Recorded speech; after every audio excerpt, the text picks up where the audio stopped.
첫 번째 경기 리버풀 대 맨유 분석 시작해보겠습니다.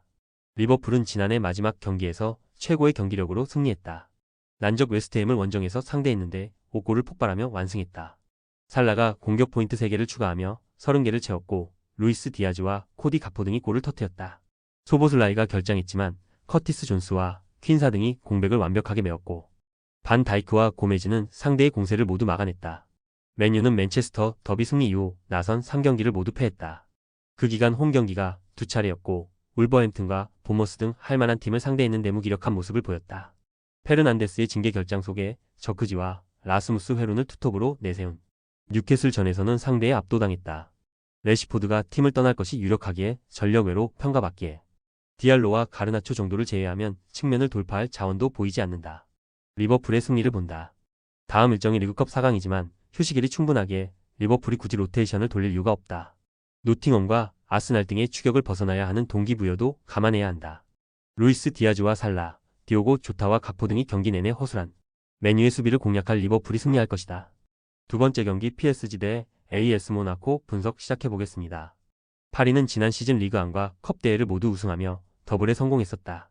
그로 인해 슈퍼컵 결승에 진출해 또 하나의 우승 트로피를 노린다. 이번 시즌 챔스에서는 6경기 2승에 그치며 다소 주춤하고 있지만 리그에서 압도적인 선두를 달리고 있고 쿠프 드 프랑스에서도 랑스를 잡고 32강에 올라갔다. 시즌 전 팀을 떠난 음바페 공백이 느껴지지 않는데 바르콜라와 덤벌레, 하무스 등이 마무리를 잘하고 있고 이강인과 자이르 에메리의 중원 지원도 확실하다. 모나코는 이번 시즌 파리와 마르세유 등에 뒤지며 리그 3위에 위치해 있다. 그래도 지난 시즌 리그 1팀 자격으로 이 경기에 나설 수 있다.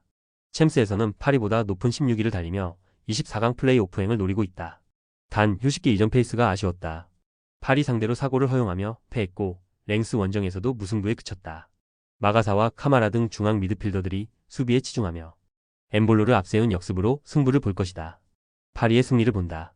모나코가 파리를 제외하면 프랑스에서 가장 강한 팀일 수 있지만 그건 파리를 제외하고다.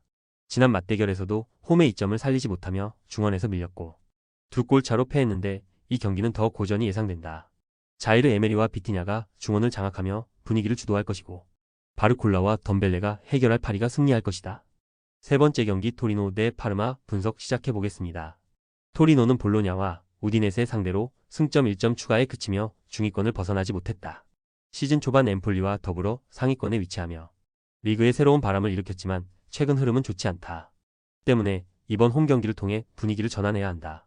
다행인 건 채 아담스가 다시 득점포를 가동하며 자파타의 공백을 메우는 것인데 블라시치와 소사 등 측면 지원도 나쁘지 않다. 파르마는 몬차를 잡고 연패를 벗어났다. 중앙 미드필더인 에르나니와 센터백인 발렌티 등의 골이 나왔고 상대의 막판 공세를 잘 막아냈다. 그러나 지난 시즌 세리에비를 지배하며 승격한 팀이기에 이번 시즌 성적은 기대 이하다. 내심 10위권 진입도 노렸는데 강등권 커트라인에 걸려있다.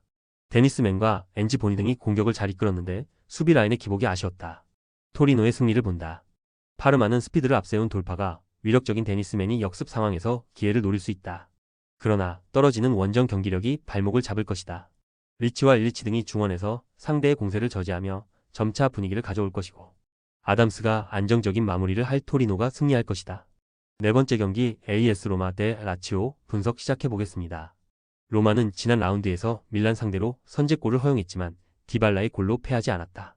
승격팀인 코모에 패하며 위기가 있었지만 파르마전 대승에 이어 밀란 상대로도 승점을 따냈다. 크리스탄테가 부상으로 빠진 상황이지만 펠레그리니와 파레데스, 콰디오 코네 등이 공백을 잘 메웠고 디발라의 컨디션이 크게 올라왔다. 훈멜스가 지휘하는 최전방 수비도 안정을 어느 정도 찾은 모습이다.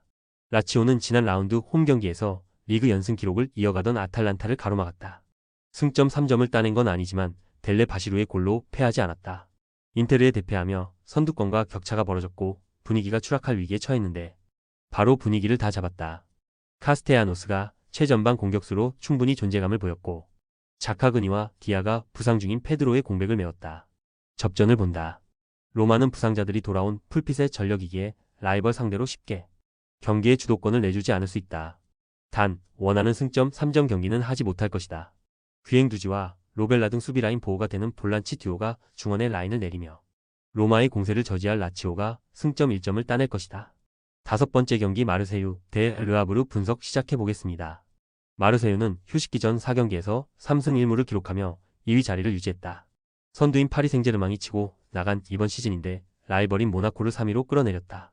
지난 시즌 파리에 머무는 부진으로 인해 유럽 대항전 진출에 실패했기에 이번 시즌에 대한 의욕이 대단했는데 결과로 보여주고 있다.